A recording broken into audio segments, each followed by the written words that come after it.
Yo.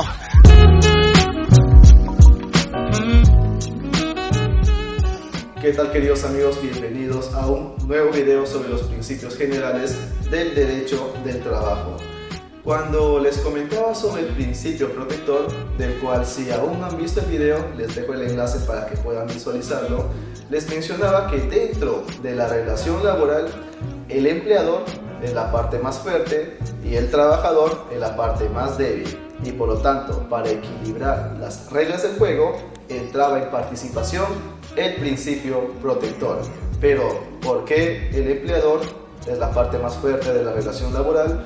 Debido a que éste cuenta con el poderío económico y tiene como facultad el poder de dirección.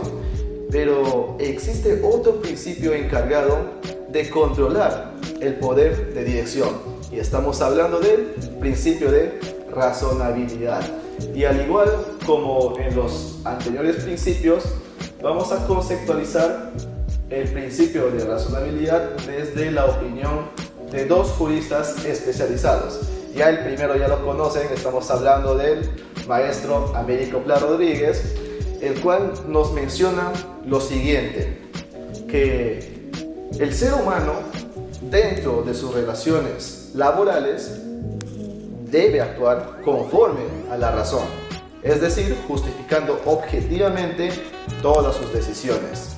Y Álvaro García Manrique, uno de los juristas nacionales más reconocidos, complementa la idea mencionando que razonabilidad es lo contrario a arbitrariedad.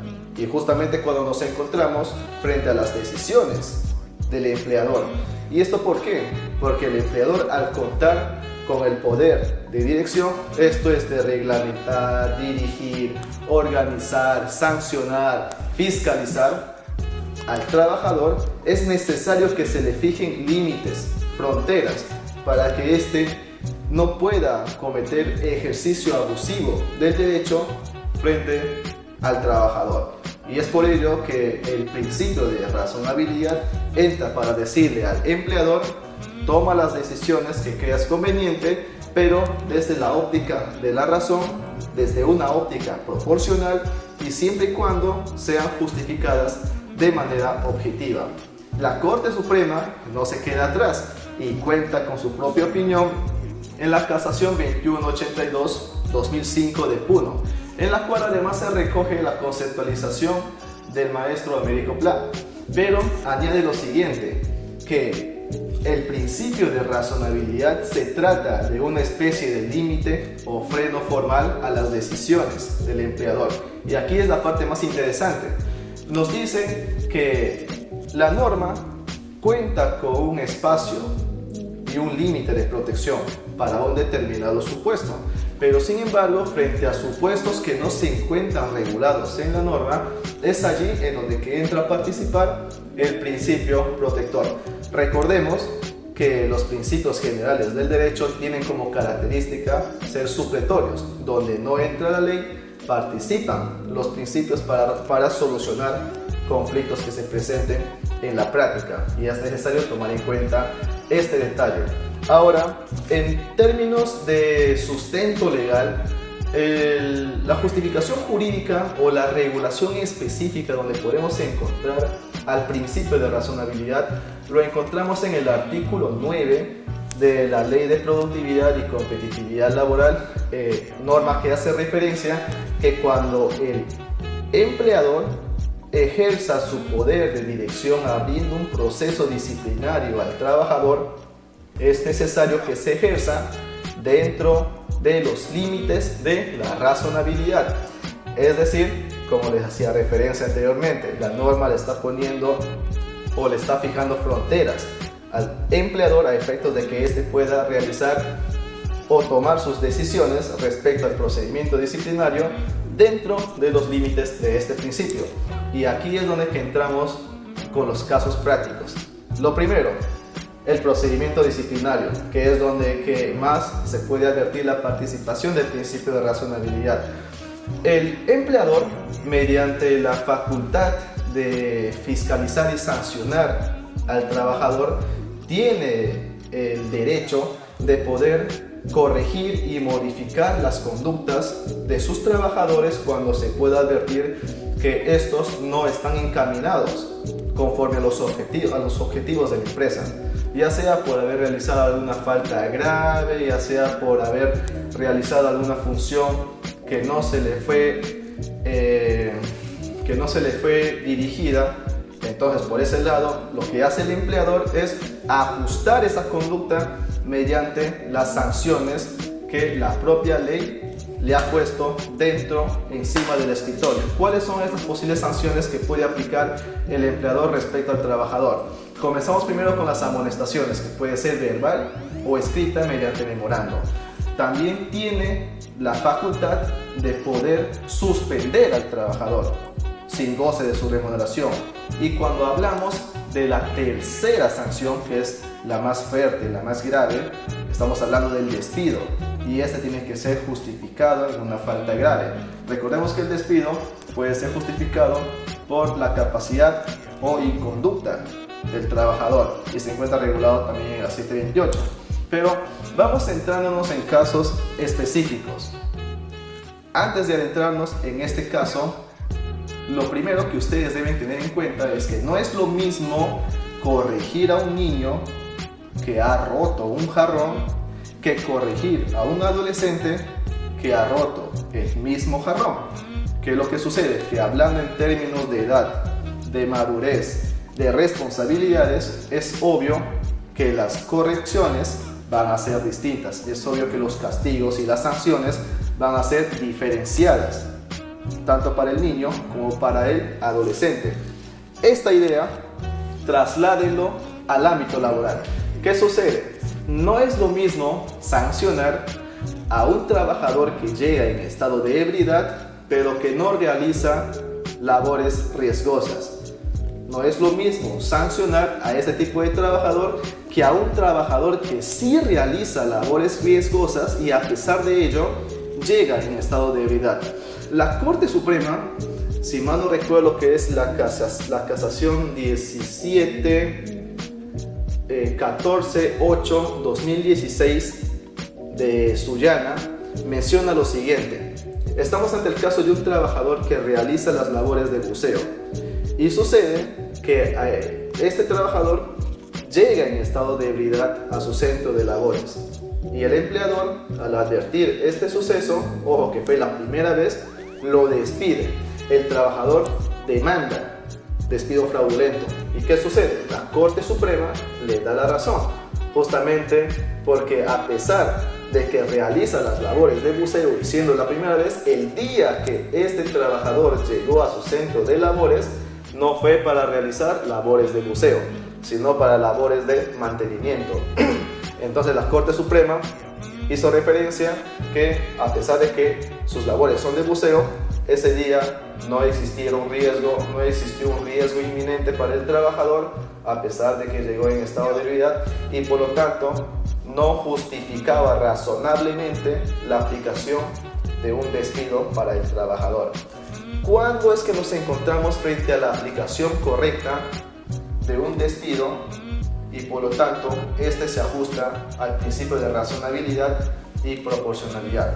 Cuando, por ejemplo, nos encontramos frente al caso de un operador de cosecha, el cual utiliza machete y herramientas punzocortantes y a pesar de ello, llega en estado de ebriedad. Ojo que aquí estamos en la situación en donde que el trabajador no solamente podría poner en riesgo su integridad, sino también la de sus compañeros. Entonces, en esta situación, si estamos en una circunstancia razonable y proporcional, en donde que sí podría aplicarse el despido. Cuando estamos en otro ejemplo que sí justifica la aplicación de un despido, en el caso de un soldador que también llega en estado de ebriedad.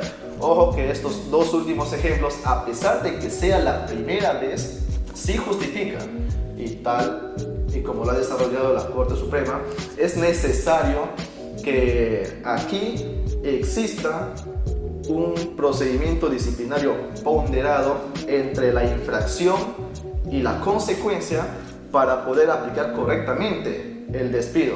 Ojo con la palabra ponderación. Si nosotros evitamos sancionar a este tipo de trabajadores a la primera, uno, estaríamos creando un precedente. Otro, que es aquí en donde que sí se hace justificable el despido la primera vez, estaríamos poniendo en riesgo la integridad de los trabajadores y también de la empresa. Por eso es que es necesario actuar de manera inmediata. Y ojo con esta palabra, inmediatez. Hablaremos sobre el principio de inmediatez en otro video. En resumen, a la primera, y siendo labores riesgosas, sí es justificable, razonable y proporcional aplicar el despido para esta clase de trabajadores. Hablemos sobre los casos de variación de cargo. ¿Qué sucede? Cuando el trabajador ingresa a un centro de labores, es obvio que lo hace bajo un cargo determinado, pero sucede que por razones empresariales o por temas propios de alguna entidad pública, la nomenclatura del cargo se ve modificada. ¿Qué pasa aquí? Que en esta circunstancia el trabajador podría interpretar que se trata de una rebaja de la categoría salarial. Supongamos que ingresó como jefe de área y posteriormente fue reconvertido a auxiliar número 2. El trabajador obviamente se va a preguntar qué va a pasar con mi remuneración. En términos de la aplicación del principio de razonabilidad, podríamos estar en la circunstancia de que si se respeta la remuneración del trabajador y sus condiciones laborales, estaríamos ante una correcta variación del cargo. Si es lo contrario, estaríamos frente a un caso de hostigamiento laboral y el trabajador estaría habilitado para interponer su cese de hostigamiento de labores ante la vía judicial. Cuando estamos frente al desplazamiento geográfico en donde que se puede aplicar correctamente el principio de razonabilidad, la Corte Suprema y también la doctrina especializada nos menciona que para que se pueda realizar el desplazamiento geográfico de un trabajador, lo primero que tienes que justificar es la necesidad empresarial. Y así lo señala Álvaro García Manrique. Yo les sugiero que revisen su libro Aplicación de los Principios Generales del Derecho del Trabajo en la jurisprudencia peruana. Se lo voy a dejar en PDF. Otro, tienes que acreditar que el trabajador te va a ser útil en el nuevo centro de labores. Y obviamente, como tercer elemento, como tercera condición sine qua non, lo cual se encuentra establecido en la propia ley, es que tienes que acreditar que esa decisión que estás tomando no perjudica al trabajador. Esto respecto a sus derechos individuales y a sus derechos colectivos, si es que se trata de algún trabajador que pertenezca al sindicato, y ojo con esto. Entonces ahí es donde que nos encontraríamos frente a una aplicación correcta del principio de razonabilidad. Si no estamos frente a esa situación, el trabajador también se encontraría habilitado para interponer su cese de actos de hostilidad. Cuando estamos en el cuarto ejemplo de imposición de multas al empleador, aquí quiero que tengan en cuenta que el principio de razonabilidad no solamente se aplica para el trabajador, sino también para el empleador, pero ya no cuando está en un empleador versus trabajador, sino cuando estamos frente a empleador versus autoridad administrativa de trabajo. En este caso podría ser el Ministerio de Trabajo o SUNAFIL. ¿Qué sucede?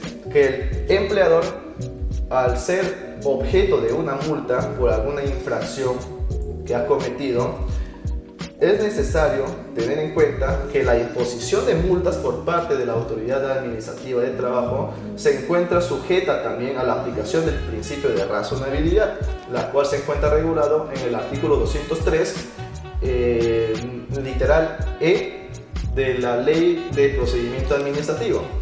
En español, no es lo mismo, así como el ejemplo del niño y el adolescente, imponer una multa a una pequeña empresa o grande empresa.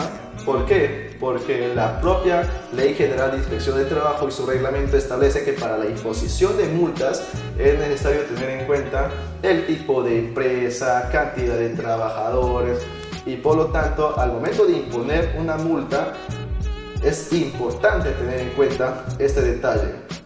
Tú como autoridad administrativa de trabajo, si impones una sanción a una microempresa, sanción que le correspondía a una gran empresa, entonces esta microempresa se encontraría habilitada para apelar esa decisión y por lo tanto sea revocada en segunda instancia. Ahora, queridos amigos, vamos a las conclusiones y las recomendaciones. Quería decirles nuevamente que el principio de razonabilidad y proporcionalidad trata de fijar límites, de crear fronteras al poder de dirección del empleador. Esto es para evitar el ejercicio abusivo del derecho del trabajo. Recordemos que el empleador tiene la facultad de ordenar, organizar, sancionar, fiscalizar todas las labores y funciones que realice el trabajador. Y entonces el derecho del trabajo se pone en esa circunstancia y dice, tenemos que fijar un límite, una frontera para que el poder de dirección no sea abusivo para con el trabajador. Y es ahí donde que entra a participar el principio de razonabilidad y de proporcionalidad. Ya lo hemos visto cuando estamos frente a procedimiento disciplinario, cambio de cargo, traslado geográfico, entre otros ejemplos más. Ahora, se aplica no solamente para el trabajador, sino también para el empleador, en el caso de imposición de multas de la autoridad administrativa del trabajo. ¿Qué sucede si como trabajador te encuentras frente a una decisión que es arbitraria, que no está justificada de manera objetiva, que ha sido impuesta de manera subjetiva, de manera unilateral por el empleador? El trabajador se encuentra habilitado de interponer frente al Poder Judicial una demanda por cese de actos de hostilidad. Por ejemplo, si estamos frente a la situación en donde que existe un traslado geográfico del trabajador de una ciudad a otra ciudad, supongamos que de Tarapoto a Lima, obviamente que ahí la extensión de territorialidad es gigante, y estamos frente a un trabajador que tiene familia, que se encuentra cursando estudios en la UCB de Tarapoto y que por lo tanto esa decisión es muy arbitraria y además no ha sido consultado. Aquí estamos frente a la situación en donde que habíamos mencionado que el derecho del trabajo en uno de nuestros videos tiene connotación social, que detrás del trabajador está su familia. Es necesario que el empleador, al momento de adoptar esas decisiones, tiene que calcular que no solamente es el trabajador, también es su familia, y que esa decisión podría ser totalmente arbitraria y perjudicar sus derechos laborales.